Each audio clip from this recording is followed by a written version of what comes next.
So you want a new revolver for your collection, but you're getting tired of the same old Ruger, Smith & Wesson, and Colt, huh? I mean, yeah, even that brand new blued Python Colt just released in January is getting old really fast. Wondering what else is out there? You're not alone.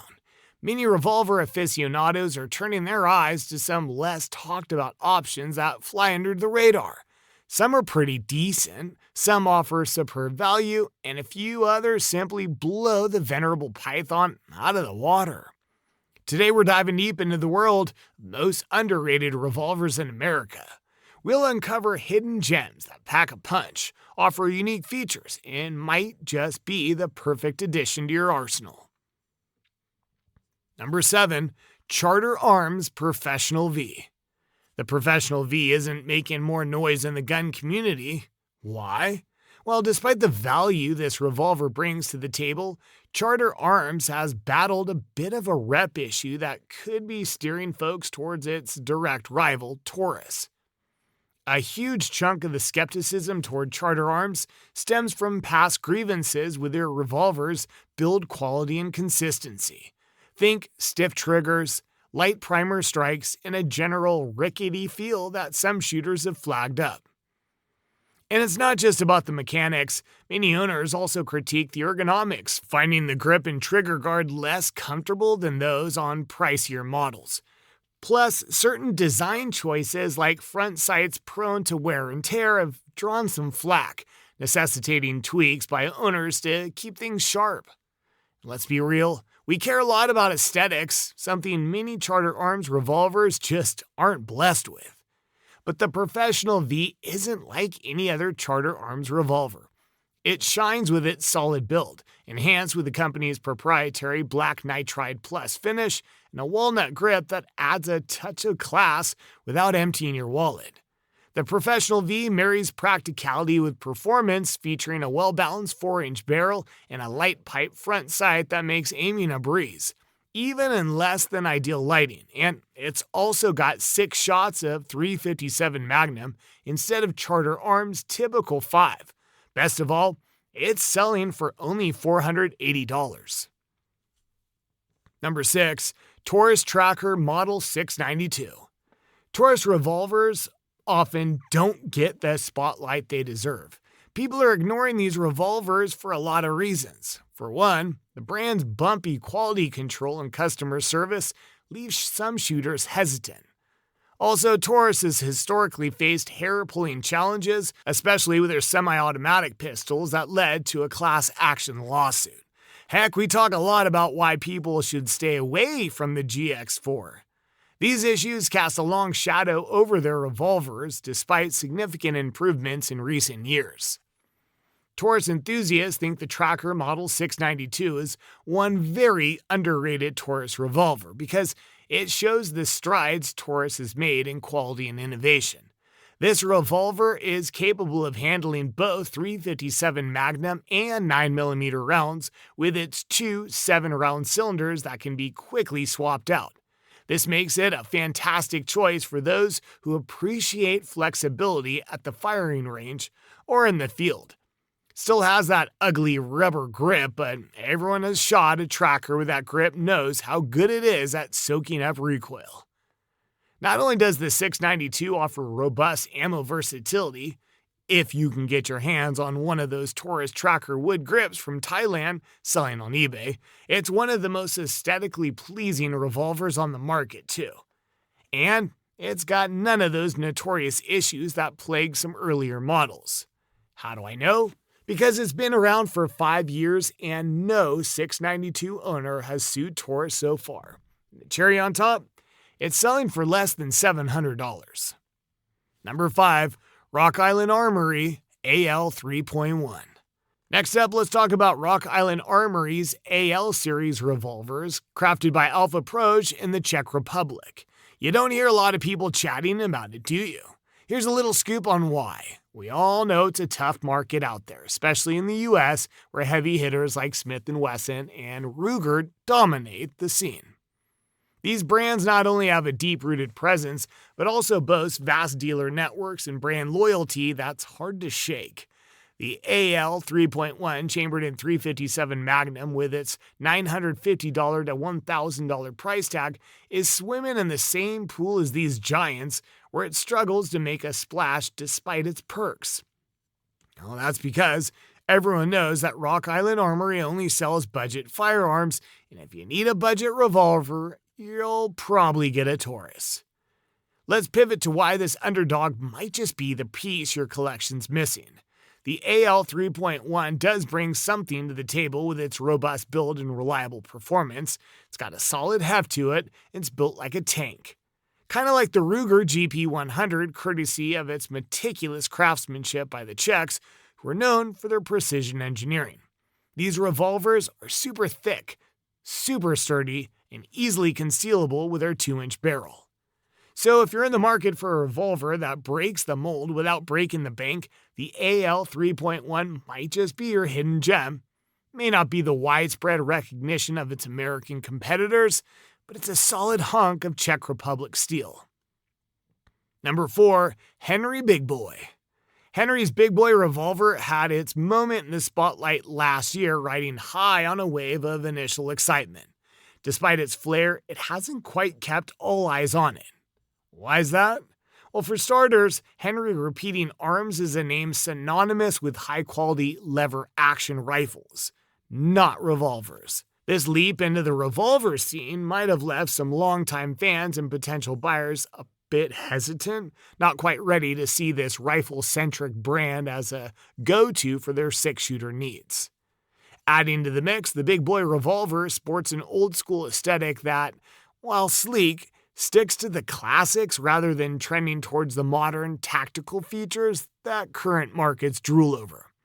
It's not optic ready, the barrel has no top rib, the ejection rod isn't shrouded, etc. Priced around $928, it steps into the arena with what I believe is currently the most popular .357 Magnum revolver in America, the Smith & Wesson 686. The 686 Plus variant only costs $999, but it's from a long-time revolver maker and has a 7-shot cylinder to boot. With that kind of revolver on the market, why would you bother with a Henry Big Boy? Yet, here's the pitch for why the Big Boy might just deserve a spot in your collection. This revolver is built with the craftsmanship Henry's famous for. Features a smooth trigger and reliable performance wrapped in a classic design that's not only eye-catching, but solidly functional. Personally, it strongly reminds me of the classic Colt M1877. It had 3 different variations, one of which was the Colt Lightning and .38 Long Colt, which the Henry Big Boy revolver closely resembles. Number 3, Colt King Cobra. Despite its quality, the Colt King Cobra often flies under the radar, overshadowed by the iconic Colt Python. Known for its craftsmanship and storied history, every revolver enthusiast you talk to will tell you that the Colt Python is the Rolls-Royce of revolvers. But ask them which car they'd liken the King Cobra to, and they'd probably tell you nobody cares about it. The newly launched King Cobra shares the same high standards of build quality with the newly launched Colt Python. Both use a robust stainless steel construction and a refined finish, but the King Cobra doesn't quite capture the same level of public adoration. I don't know why. Maybe it's because it's on a medium frame. I mean, it's every bit as reliable as a Python, but it just doesn't stand out enough. However, dismissing the King Cobra outright would be idiotic if you're a revolver enthusiast.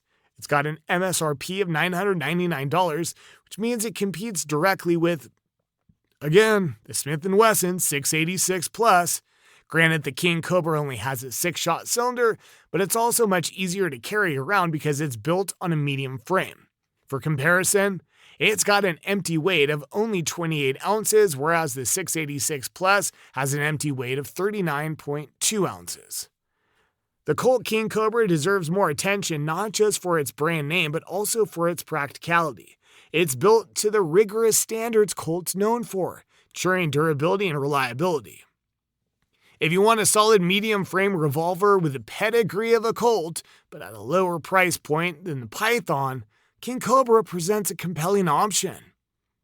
Number 2, Dan Wesson 715. Dan Wesson revolvers might just be one of the most underrated revolvers in the world. While they boast high quality and innovative features, they don't quite catch the limelight like some of their counterparts. Part of the reason lies in their brand recognition. Dan Wesson, while respected among aficionados, doesn't have the broad market visibility of the revolver giant known as Smith & Wesson. This lack of fame means they often slip under the radar of the average gun buyer, despite their top-tier craftsmanship. Now, just in case you're wondering whether Dan Wesson and Smith & Wesson are related in any way, I mean, they're both Wessons, right? Yes, they're related through family lineage, not direct business operations. Daniel B. Wesson II, who founded Dan Wesson Firearms, was the great-grandson of Daniel B. Wesson, one of the original co-founders of Smith & Wesson. But Dan Wesson Firearms operates independently from Smith & Wesson. Oh, and the Dan Wesson brand? It's now owned by CZ. What really sets Dan Wesson apart is their unique design, including interchangeable barrels that enhance the revolver's versatility. This modular system allows shooters to easily switch barrel lanes, adapting the gun for various shooting activities.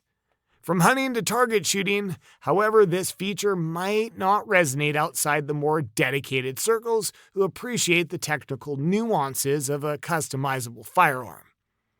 All Dan Wesson revolvers are renowned for their precision, reliability, and a smooth trigger pull that makes them easy to shoot well. Dan Wesson's most recent production revolver, the Model 715, re-released in 2014, offers a thicker and heavier stainless steel construction than its predecessor. Sadly, it was discontinued in 2018. Pundits speculate it was because CZ bought Colt, and it doesn't make sense for them to make more Dan Wesson 715s when they can make Colt Pythons, which are like 1,000 times more popular.